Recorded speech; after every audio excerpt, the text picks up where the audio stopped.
Get ready to be amazed. Get ready to know things that nobody could know.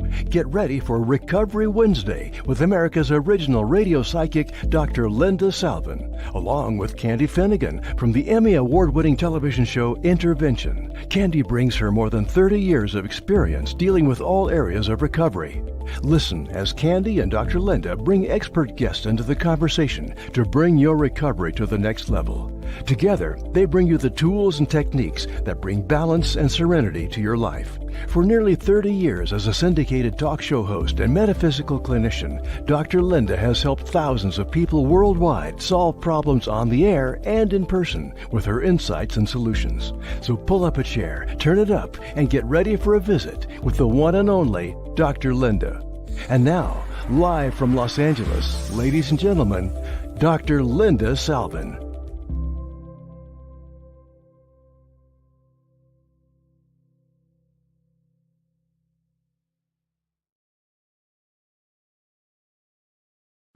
Hi, everybody. Welcome back to another segment of Recovery Wednesday. I'm Dr. Linda Salvin, and my co-host Candy Finnigan will be on in just a moment. Today's show, we're going to talk about topics that a lot of people love to know about, a lot of people don't quite understand, or may even be a victim of and can't identify it within themselves. And that's about codependency versus enabling.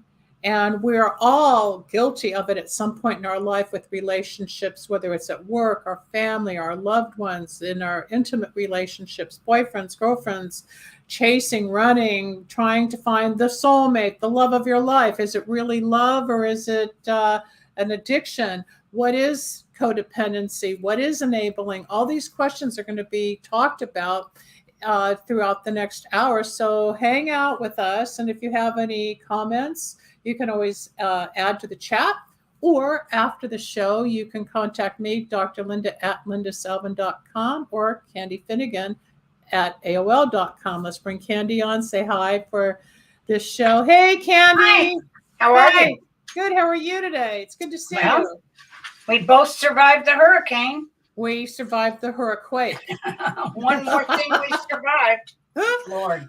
Well, Candy had a worse situation than I did because she has so much outdoor furniture and gadgets and bird cages and things, where I just had a couple of things that I let get wet. But yes, we were sort of informed that it would be worse than it really was. At least in our area, there were floods. I'm not going to say that Southern California didn't get hit, especially the desert. The desert got muddy. Awful. They got cars, highways are closed. Yeah. Coming home last night, Whitsett and Moore Park was flooded last night. I don't know if it was I don't know if a pipe broke or whatever, but coming in, it was a mess. So, yes, we survived the hurricane. So for those of you that aren't in Southern California, yes, we had a hurricane Sunday through Monday. It rained a lot. I kept waking up thinking, oh, did it rain? Like a little girl waiting to see, the big day. Yeah, the big storm come in. And Candy and I were talking throughout the day. Oh, it's pouring over here. What's pouring over here?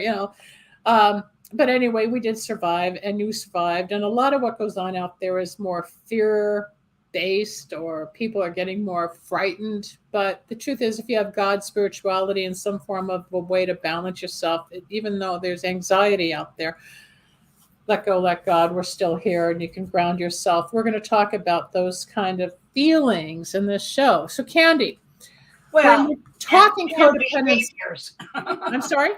And behaviors. Well, it's all part of it, of course. So define codependency, because you work with it a lot more than I do in my practice, but in addiction especially, the neediness or the attachment. What I learned a long time ago, and actually I learned it from Pia Melody, is the definition is codependent relationships make excuses for the other person and goes along behind them clearing up their mess. Enabling is someone who means helping them, wants to help them in a way that allows the addiction or the behavior to continue with no consequences.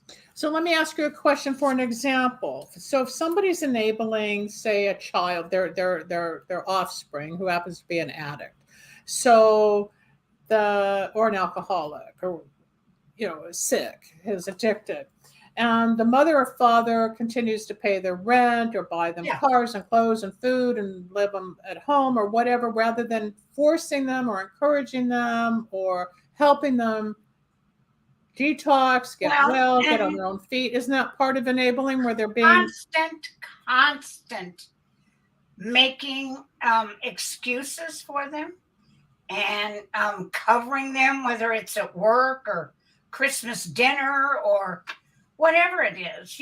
Enabling is allowing the addiction to end, any other that's harmful behavior to continue going, because it's easier for them to deal with that than any confrontation. Because usually, Linda, confronting an addict or an alcoholic, you might get slammed doors and not come out of the room. You could get yelling and screaming and how dare you, and I do this because you make me, and it's the enabling part of it. I think that codependency maybe comes before enabling. I think it's a much more severe, because with codependency, you're making excuses but you're cleaning up their mess. Well, there's also the confusion and the denial and false hopes and disappointments and guilt and other emotions, isolation, alienation, euphoria. We get really high and then we crash.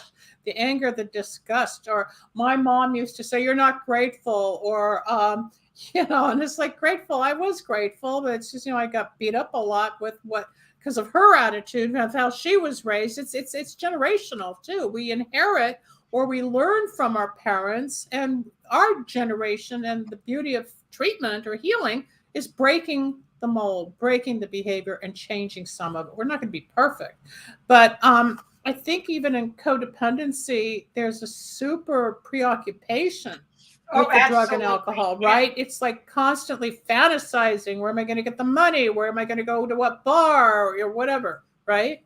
Well, when I first got into this business, of helping people, I did not really believe that codependency was severe. But in my travels and my journey and in my career, I have seen codependents more extremely sick than the addict alcoholic. And it was maybe... So you're talking either the employer or the family members or a spouse or somebody?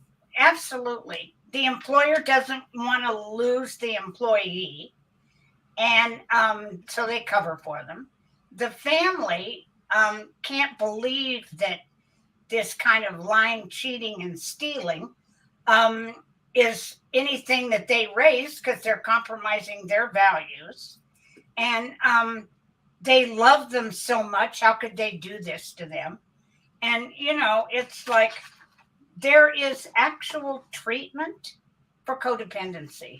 So that's also where tough love comes in then, right? If the codependent... No, you can't change that codependent enabling with tough love. Tough love was a situation that came down that, what does that mean? It's an oxymoron. I mean, tough love is you're going to kick them out of the house. Well, they're still going to use it. They still might die. I think there was a time when we didn't know what else to do. So we conjured up the verbiage, tough love. I don't think it makes any sense. Ignoring them, not getting them help. Is that tough love? No, it's like I just got an email today from a woman that I've been trying to help with her son for a really long time. I put him in 3 treatments. He always leaves. He always drinks. He always goes back, and he's sorry. And then he gets arrested. And of course, this time is different. And she always makes excuses for him. He was an alcoholic and still is. He's a young guy, talented. And so now she's much more certain that he's mentally ill. And he's mentally ill so that, and drinking is his medication. Okay. Self-medicating. That's going to solve the problem. So it's more excuses. And she doesn't clean up his mess anymore, but she won't leave it alone. So if you take her out of the equation about him, then you look at her own enabling disability. That's what you're giving a hi, Dean. I'm glad it's about you. It's always about you. It's always about him. Right. Dean owns the station. I've known Dean on and off for years. I drive him crazy. But now we know why I can drive him crazy, and he understands me because he gets it. And so he's getting it. You can join the chat, or even if you want, Dean, pop up on the screen and say hi to Candy, and join the show if you want. The enabler, then, you were just describing, so the mother or the father who makes the excuses. The father has totally washed his hands of this kid. Okay, so the mom sees the son self-medicating, and yet will still make excuses. So let's take away the son and look at mom. So mom's either got some form of codependent or enabling addictive behavior where she has to manipulate and control son and make sure son. Here's why. When your kids get older, and I mean, when they're younger, it's kind of explainable. But as they get older, you know, what you've hoped you've done is teach them manners and respect and how to be a good person and how not to lie and how not to run into the street or touch the stove, or, I mean, all the simple things in life. But all of a sudden, you're not needed. So now you have an alcoholic, addicted child, and you love them unconditionally, more than anything. And so you make this child almost sicker so they need you. I get it. This so particular son doesn't stay in touch with anybody but his mother. And his mother's jumping through 1,000 hoops. She's talking to the head of probation. She's trying to get him out of jail because it's the 6th time. Or paying off his debts because he's always in debt. Right. For disturbing the peace and drunk in public. And, well, that's not so serious, she says. It is serious. Come on. He's in jail and that's not serious? What more does he need? I mean, well, you know, it isn't like he's hurting someone. Oh, you know, right. And I went, well, this woman, by the way, is a professor. And she's very active in her church. She kind of lives in a small town. And I just wrote her the truth about 2 hours ago. And I said, look, he doesn't want help. You want him to get help. He'll do it to appease you so the money doesn't stop, or the getting the car repaired. But he'll hit his bottom. Eventually, people usually hit a bottom most of the time. Not if these people keep enabling him. If they keep cleaning up the mess, this could go on forever. Because he doesn't have to accept responsibility. And that's what it boils down to. Or, as we like to say, grow up. Well, that too. I'm almost 70. I haven't grown up yet. What was that old sign? I think you gave it to me, or somebody gave it to me. If I haven't grown up by the time I'm 50, I'm okay. And then it was 60. Now it's 70. We don't really grow up. We mature. We take on responsibility. We know how to pay our bills and pay the rent or the mortgage, or be nice, or tell the truth. We don't. And who covers us? Either a friend, a loved one. Yeah, we do. But with a sick child, they do. Well, so you and I, we know some people, some clients where, you know, there's professional parents, and then the son or daughter might be in their 30s and addicted, in and out of treatment, and don't want to stay sober, but can live with mommy or daddy and live off of mommy and daddy. And then daddy or mommy still fights or has their own struggles, but they can't really kick daughter or son out of either guilt or fear or all the other feelings that go along with the dynamic of two unbalanced, untreated people. So if we start with codependency with the sheet I gave you, Yeah. These are sheets that I include in my intervention packet. And there's 3 different levels. There's early, middle, and chronic. And so I'm just going to go to the chronic. Yeah, because that's the worst chapter. The other is kind of. Well, I'll just run through it. Like when there's rejection or there's rage and constant worry, or in my business, people want to know, when's he going to call? Is she going to call? Are we getting back together? Does he really love me? You know, I says you're becoming obsessive about the outcome. And a lot of times, yes, I see that person reuniting with, but it's the emotional vacuum or worry or anxiety in between until somebody can become comfortable. That's part of the codependency of needing somebody, whether it's real love or codependent love. Then when it shifts into the chronic symptoms, you take over from there and talk about the decline and everything and the role reversal, please. Yeah, well, it's like the chronic symptoms are, decline in independence because they're so latched on to the alcoholic addict or dysfunctional person. There's role reversal. They almost go to them for love because they've kind of ostracized every other family member, withdraw from other family and community members, finding, nagging, verbal abuse, psychosomatic ailments. You're making me sick. You're giving me this headache. Sexual problems, avoid social occasions with drinking, lying, constant covering up, threats, hiding, not being seen, paranoia about seeing others, most personal use of chemical joined with chemically dependent person, even drinking with them in some cases, self-absorbing isolation, and no outlet. So, it says families must let the alcoholic take the consequences of his drinking or using and focus less on them and more on their own feelings.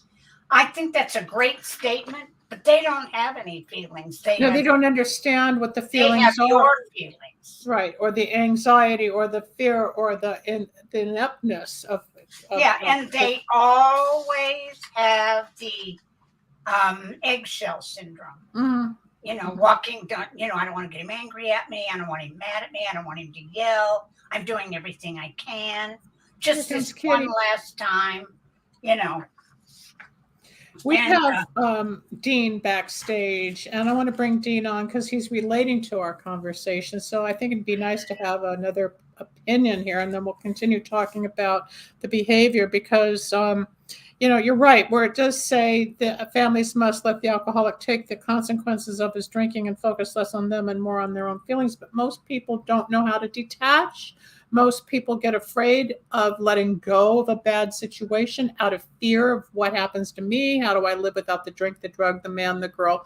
It's like to just be. And that's where God's spirituality and my practice comes in, where I teach people metaphysically the word, I don't want to be alone. Well, if you break up the word alone, it's all one. So I help people try to see we're still all one with what's out there. There's always somebody somewhere to talk to. There's a lot of people that don't want to talk to me or you or them or him or her because they don't want to get better. Because always the anthem is, this won't work for me. You don't understand me. My case is different. And the truth of it is, no, it isn't. Here comes Dean in Miami or wherever you are, sitting outside, or is that just a fan blowing your hair? Actually, no, that is the virtual background. Oh, that's right. And I'm in Huntington Beach, according to this background. Yeah, well, it survived the hurricane the other day. It's good to see I know. you. I've been to all those different things. I live in hurricane country now. I've lived in earthquake country. I can't say I've ever been anywhere like that where you had a hurricane and an earthquake in the same day. Oh, I don't think it was real. But Candy, meet Dean. Dean, well, meet Candy. We're going to ignore her because I think it was real. I was sitting in my backyard. Oh, it was real. With it definitely was mile-an-hour winds and praying to God my pool didn't come into my house. And I was at Yeah, the that's and nothing compared to all of a Florida. sudden, though, we're like this. The house is like this. I'm like, oh, we're having an earthquake. But Candy and I had dinner the night before because we were talking about the show. I said, watch, on top of the hurricane, we'll have a quake. And we did. Yeah, we did. So, Tell you what, they always said California's going to fall off into the ocean. We're well, getting closer. I'm from Kansas, and we always jokingly said it might take a while, but Kansas might have beachfront property.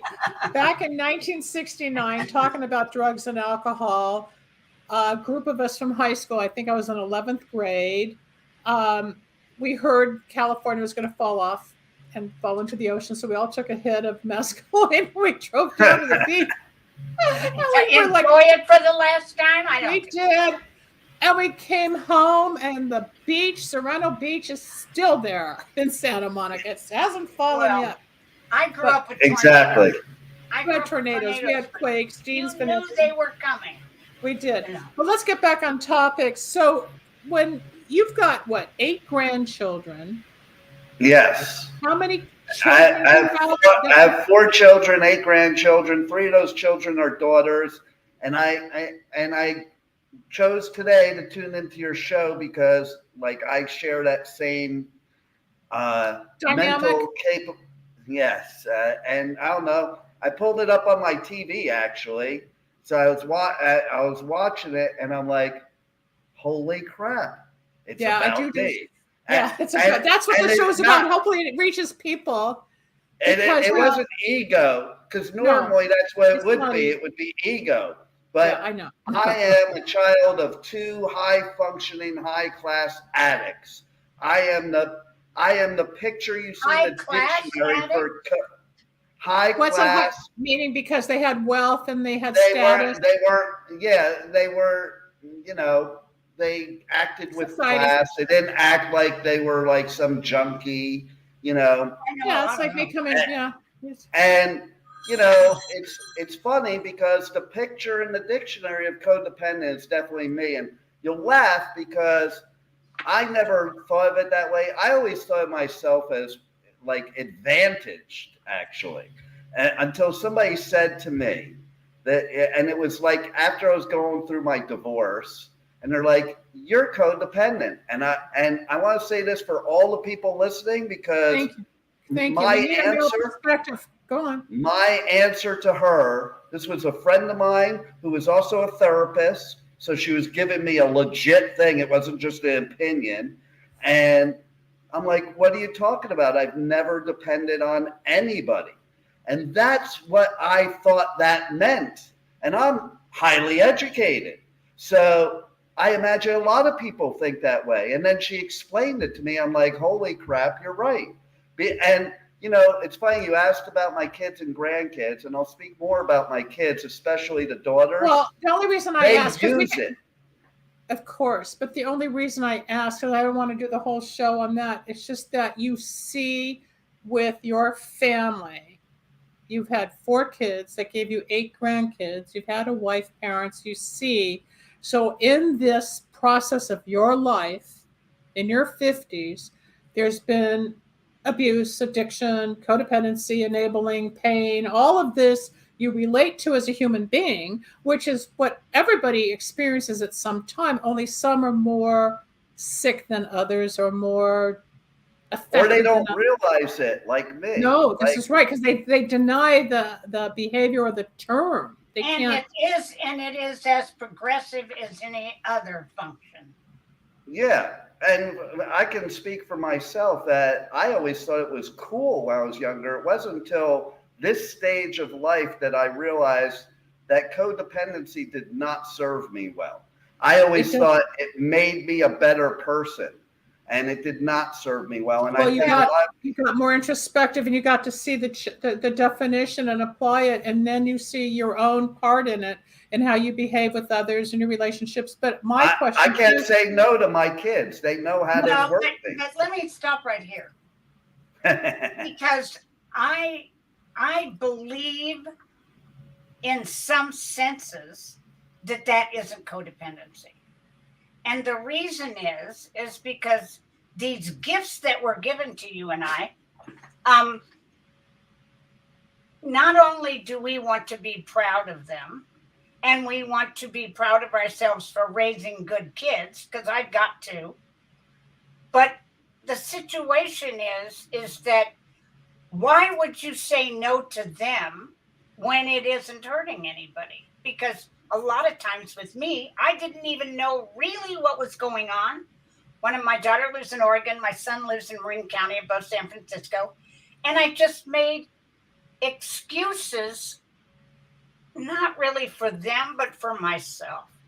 Well, these are adult children of alcoholics, because my husband and I are both in recovery. We're in recovery. I just lost my husband. But, it's that situation where if they're not hurting anybody, but what I didn't realize is they're hurting themselves. Exactly. See the side, right. My son is so codependent. And if I said that to him, and he was so insulted, he said, "What do you mean?" I said, "Well, Kelly, you imagine things all the time that are true, but you take it upon yourself as it's your fault. If only. I'm sorry. What if I would have done it this way?" And I said, somebody that you are in love with has to be responsible for themselves. You can't be all things to all people. And he went like this. "Well, you are." So it does get frustrating too. It does get frustrating too, right? It's very frustrating, and it's also when you got somebody that's got Munchausen syndrome, where they try to keep somebody sick to make them feel needed. It's almost I lived with that my whole life. I know, we've talked about it, like my dad and his situation. You see it. And Dean, you've become aware through time, and you're more spiritually open than you might have been 25 years ago or whatever. But you've been on a path. A lot of people, men especially, are slower to engage in health behavior and mental health behavior. So you're at least open. But the fact that you've raised daughters, it's the fact that you've raised daughters more than sons, gave you a perspective as to how bitchy and mean and crazy. It's the old daddy girl thing. Well, they also know how to use the codependency, because they manipulate my codependency all the time. But that's their job, Dean. That's what I always felt too. But it's interesting. Like, I think of some of the things that I did for my father. I'm like, I would have never gotten away with that. Like, my kids, I would have never got. My dad tried to get me to break him out of a mental hospital. That's just one story. And I think about some of these things I looked at as adventures and normal life, that I'm like, if I ever tried that with my kids, or they'd be like, yeah, no, Dad. Well, it's like when I tell, like this woman I was just talking about, who's so codependent. And I said to her, do not bail him out of jail. He's in a little jail in a little town in California. They've got some grandmother who cooks for them, and that's no lie, and brings in little, chicken and dumplings at night and a fresh pie. And I said, matzo balls? Yeah, I said, leave him in there. Well, I'm not going to leave my son in jail. And I said, and so he's back out on the street because you won't let him come in your house. So leave him in jail. So she did. And I'm telling you, that warden probably was going to kill somebody. She called 3 times a day to see what he'd had for breakfast. Is he okay? Now that's codependent, to micromanage every single step of the way. That's different. Let's get back to the enabling, because I think what we should do, if Dean wants to join at another stage, we could do a whole show just on the stages of love addiction. I'll put that topic away. Let's go back to the codependent enabling, because that's parental, it's relationship, it's employee employer, it's life, it's dealing in different relationships that we don't always have control. We all have a voice, we all have an opinion, but because we all come from somewhere, it's learning how to express ourselves properly. when one member of a relationship gets sober and the other one, let's say, was not an alcoholic or an addict, 68% of all those relationships break up. Yeah, they do. We've And seen it the ourselves. reason haven't we? is not because they had a problem. It's because either the husband or the wife don't feel needed anymore. Right. 100%. And so in that situation, if you don't love me and I'm not keeping you alive and I'm not covering for you all the time, so, But because doesn't that nobody also wants go to into be around. Munchausen's by proxy? Isn't that more along those lines as well? As No. long as I keep feeding.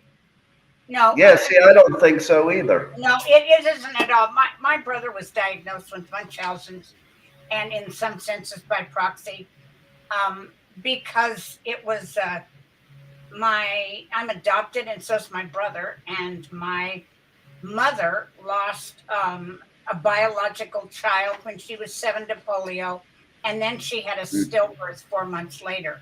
So, and then could not have any natural children. So my mother almost wanted my brother to be sick because she couldn't save her own daughter. She thought she could save him, and she created a monster. Yeah. And that is the difference, because for me, I can say that it's not a matter of you're going to keep somebody sick so you can take care of them. It's more like what you were explaining. It's like when they get better, then you don't feel useful anymore. Well, then you don't feel loved. So Yeah. in this enabling sheet, it says, and these are the behaviors, and they're very different than codependency. Well, denying that the person is abusing drugs, keeping your feelings inside. And keeping your feelings inside, avoiding problems, keeping the peace, that's that eggshell syndrome, believing lack of conflict will solve problems. It's not so bad, things will get better. He promised he'd stop on Monday.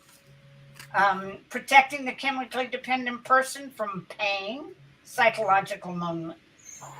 Protecting the chemically dependent person always from anything, lecturing, blaming, and criticizing the chemically dependent person, taking over all their responsibilities and still giving them credit for it, feeling superior, treating the dependent person like a child, controlling, enduring, this too shall pass. Let me ask you a The question. last one is, God will take care of this if only we pray. And when I do interventions, and I say to people all the time, I've been praying to God that, that he would heal him and get him help. And I always look at him and say, he sent me. I mean, he's kind of busy. Yeah, they So, don't see the message that yeah, there's I still mean, it's angels like- on earth. It's not the message, it's the messenger. Let me ask you a question about that, though. I want to. What about the person that gets well, heals, becomes responsible after being sick, codependent, out there and broke, making a mess, can't function? Then all of a sudden goes through their process and integrates mental, emotional, physical being, and all of a sudden they're productive in society. Then people back off. Is it that the people back off because they don't like seeing the well and they feel unneeded No, again, or because are they they're- intimidated? No, they're not needed. They're not needed. They just need to be a mother or a father or a sister or a husband or a wife. They don't need to all encompass this person's life to save them, because who else will? Well, the only person that can save an addict and alcoholic is only one person. Themselves. So it's a incredible conflict. And adult children of alcoholics, which I have 2 of, are always codependent. In my situation, it isn't as bad as somebody who didn't get sober and they lived with an alcoholic parent their whole life, starting as a small child. They have a dependency always to go to another level of finding somebody to love that they think they can save, since they couldn't save their parents. And you see women and men over and over again marrying the same person, marrying their mother, And girls I married my father till I and realized I they married might my get mother. divorced Yeah, because or I they're married my sick, mother till I horrible realized. alcoholics. And then by God, they marry another one. Well, I didn't know she was alcoholic. Well, Really? I can testify to that too because I married 2 addicts. Well, congratulations. But there was something in you that either needed to fix or love, or it would be okay, or Because you could my feel. Well, whole he life couldn't is- fix his dad. Remember, we just went back to that. My whole life was with addicts, so it was the comfort zone, you know. That's and what love looked like, Dean. And that's the honest to God truth. You know, so you almost have to retrain your thinking. oh, that's what I've been doing, and people don't like it, by the way. No, When that's people what I just are said. If you get no well, longer codependent, because they like, can't take care of you, they can't give you advice, they can't pick up Well, they Dean, take oh poor advantage. Dean. They can't feel sorry for you. well, even with the fact that they can't manipulate you, like it bothers my kids at times that I'm not. Though, like you're not the, and my ex-wife said you're not the same. The and same it's not for husband I married. It's not for the better, and it's not for the better. The reason it's not for the better is because she gets upset. She can't manipulate me now. You got better though. You got better, and Well, you're up here now, and she's still here where you were here, and now you've excelled in your own spirit. But That's by the beauty. belittling you and your behavior, it makes her feel better. And I know why I divorced you. Right, yeah, no doubt. And listen, I'll tell you something else too that's interesting that I found out that I think many men need to know. I was always Prince Charming syndrome. Prince Charming syndrome is codependency. Yes, People it is. think it's a good thing. I used to think it was a good thing, and I'm this romantic and blah, blah, blah, blah, blah. It really is a nice way of saying you're codependent. Or a nice way of saying, please don't find fault with me. Just love me. Aren't I cute? Aren't I handsome? Aren't I giving you everything? Aren't I wonderful? I am Prince Charming. I will rescue you. I will find you the glass slipper. Yeah, you can do no wrong. You're my queen. And then all of a sudden we start throwing acid on you. I come from dysfunction, 3 suicides, a lot of depression, of course. You know, everybody was killed in the camps. And then my grandfather, great uncle, and my uncle all committed suicide in my lifetime. My mom, I think now she's gone 14 years and she didn't drink. She smoked cigarettes, took diet pills, and that's where I got my pill addiction when I was 13 when I started. But I look back and I have a picture of her and I talk to her and I wonder how she raised 3 children because her dad died when she was 25. So there was me and I think a sister on the way at 2.5 or something when my grandpa committed suicide. And how this woman kept going with the pain and the suffering of her family, but she was not crying in front of us. I don't remember her breaking down. As she got older, she'd start crying, or when one of my sisters abandoned her for reasons Candy knows.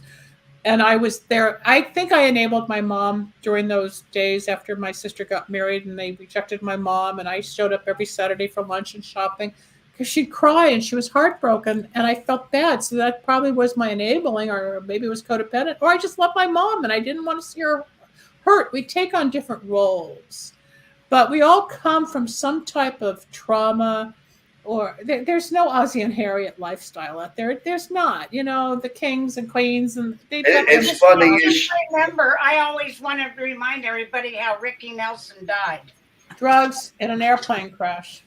It's interesting that you brought up that whole Ozzie and Harriet thing because in a similar vein, that's always been something people have said to me my whole life. Like I was always looking for the Leave It to Beaver lifestyle because it's the same thing. It's that you're looking at this thing on TV that's not real, but it's so not. Oh, but I know, right? Dean, I don't know how old you are, but think about there was Donna Reed show. Yeah, I know that show. Father Knows Best. Yeah. The guy who had the butler and the father and had 2 adopted kids. Buffy and Jody. Yes, and they both died. Family Affair. Well, they both died of drug addiction. Both of them did, the kids. And you had Ozzie and Harriet. You had, I mean, we grew up, the Brady Bunch. Come on. Oh, yeah, that's another one that's a laugh in my house. Like, I wanted the Brady Bunch family. Well, but the truth of it is that in the 50s, 60s, and 70s, we didn't, have the trouble. We didn't have the communication. We didn't have social media. We didn't know what our next door neighbor was doing because we could bring them up on Facebook. So we all wanted to have the American dream. And that's what it looked like. Even though somebody said not very long ago, I was on a podcast out of New York, and they were talking about the Ozzie and Harriet syndrome. And I said, okay, you guys, here's the question. What did Ozzie do for a living? Sales? Insurance? No. What did he do? No, that was Cleaver. Salesman. He was an insurance He was sales. salesman. Yeah. But it's like when you looked at Harriet and Donna Reed before the husband came home. They were got all dressed in a housekeepers dress and put an dressed apron up. on and was making dinner and Had their apron. Everything was fine. Yeah. Okay, Beaver, please set the table. No, go to your room. Go talk to the only Wally. person that didn't do that was Lucy and Desi. Well, no, they had their spats, but in those days they still had separate beds. Remember, they couldn't even sleep in the same bed at those days of production. We're almost out of time. Gene, I'd love you to come back and give a male perspective, if you would, in another show. We can talk to you about a topic, because I think with Candy's experience, she was on the TV show Intervention for 10 years. I don't know if you ever watched Intervention, but this is Candy Finnigan. And Candy's book, by the way, is called When Enough is Enough. You can get it on Amazon, Barnes & Noble, and every place else. If you have a problem in your own family and you need a guide, Candy wrote the book on how to intervene. So you can Nice. find... As far as codependent, here's I want to tell you something quite funny. There are no books on enabling. Maybe we should write it. 14 books on codependency. Because if somebody writes it on enabling, they're enabling the secrets on how to get well. Maybe that's our next project. It's just so funny because, as I said before, it's almost like codependency comes before enabling. Well, then why don't Well, we... what is that famous book? There's one. Codependent No More. Codependent No More. That's the one. Yep. Melody Beattie. Yeah. Yeah, I've there's spoken two to of Melody. them. She's Melody great. I can Beattie maybe with get her on. Codependent No More, We'll see. and Facing Codependency with Pia Melody. Both of them are excellent reads. I And might they- be able to get a couple of people from the shows we just mentioned, because I know a couple of them. A friend of mine I went to high school with is married to the Beaver. So Wow. you never know. Yeah, Jerry Mathers. He just turned 75. Wow. 75 years old.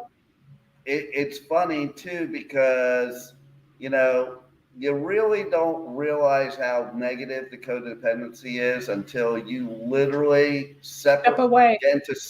step away and get into some really bad situation. Find out that It all your hurts. life you've been masking things by doing for others, and when you can't do for others anymore, then you kind of realize It's you. that you're Well, codependent. Dean, I want to tell you something. But it hurts. There's pain. We all have Oh, pain. yeah.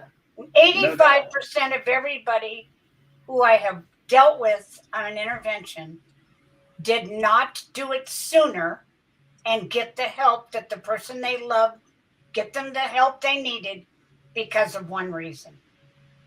They needed to be loved and being Codependency. codependency. If they get their son or daughters well, I mean, what you are they can going to do with literally, as a themselves, right? codependent, love What do they somebody. do next? Yeah. What do they do? Yeah. Going back to being alone, all one, God. They don't know the tools yet. And that's where you help, I help. Dean, with all his shows, the message is out there. But I love the personal effect with this, Dean. We're not just schmoozing about whatever in concerts. But Yeah, I don't normally talk about this. Rebel will tell you she's been with me for 11 years. I don't think she's yeah, heard most no, of it. I honor it. I want you to know I honor it. I know I couldn't talk before the show because I'm too frazzled with everything, but it's human, and And I'm tickled that you are proud to be a living, loving dad and ex-husband to the point of where you will admit your own faults. because you took responsibility as a man, as who Dean is, and you've got 8 grandchildren that adore you. So you see dysfunction and arguments and enabling. You see the disease in action all the time. Susie did this, Debbie said that, Michael wants this. So even if I rage, you get it because you're used to all the different personalities. Do I know always how to handle you, Linda, when that happens? Like, I said, don't I know how to always handle you instead of he knows how to handle me. Yeah, he brings me down. I'll tell you a quick funny story about me. In my room, there's a sign in my room that 2 of my daughters bought me. This says it all, okay? It says, my next wife won't be crazy. Maybe not on Earth. We'll see about the next. And my answer to them was, I wouldn't bet on that. Right. Well, there's that old saying, you don't have to set yourself on fire to keep everybody warm. That's a good one. But I'm so codependent. My kids, neither one of them who are in their 40s have gotten married because I figured I'd give them everything. What do they need? I mean, maybe a little sexual experience with somebody else, but just call me. I'll do it, So I'm praying that someday they'll find somebody. Well, Kelly kind of has again, but we'll see. Well, let's not go into him, okay? I've known her kids since I've known Candy 37 years. Yeah. So we go back and the kids are like just really 40s. Tiny. Yeah. Nice. So thank you for coming on and being a living example of learning and caring and trying to change who you are. And you're a great dad and a businessman. And thank you for having me and doing a great show, you guys, and helping so many people, because that's the key. It is the key. We're going to wrap up. Do you have any last words, Candy, before we all say goodbye? Keep doing what you're doing and tell yourself the truth, Dean, and we'll have you back on because we need you. I think it would be a nice compliment at times, depending on our topics, as to what we're doing. Like last week, it was addiction as a family disease, but today was more about the behavior in our families. And it's not just the drinking and the drugging and the smoking or the sex or the shopping or the gambling or the food, or it's all stuff that we do to suppress how we feel or to isolate or to remove ourselves from the issue. We all fix somehow. And vaping, I just can't. There's a new article about how vaping is, like we were talking about, the lungs that are being destroyed, and then they're comparing, vaping versus real tobacco. That's a whole other topic. Died of vaping because of the chemicals going into the lungs. It's burning the lung tissue faster than anything. So there's a lot of content for us. But Dean, I would love to have you participate from a father, a businessman, a male, a grandfather, a human perspective, and you've lived over 50 years, so you've been there, done for that. God's sake.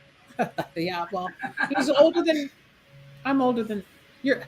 I'm older than anybody. Be quiet. Well, I'm next, but it's like experience. The beauty is his blinders are off, and he's like aware, and he's okay to say, "This is who I am. This is not acceptable for me." Hi, Papa Jeff. You came in at the end. It's nice to see you. I've been on his show. He's been on mine. We'll pick this up. I think it's important. I think it's the way we present it. We'll find, like I said, like maybe addictive love, or maybe we'll go more into codependency, or we'll take some case samples. And Candy's got plenty of ideas. We won't mention names, but we can set it up and talk about it. And hopefully more and more people on the channels will find us and hear it. And then if they want to reach Candy Finnigan off the air, what's your email address? Candy Finnigan, it's FINNIGAN at AOL.com. And I'm Dr. Linda at lindasalvin.com. And the information will be at the end of the show in just a moment when we have the ending.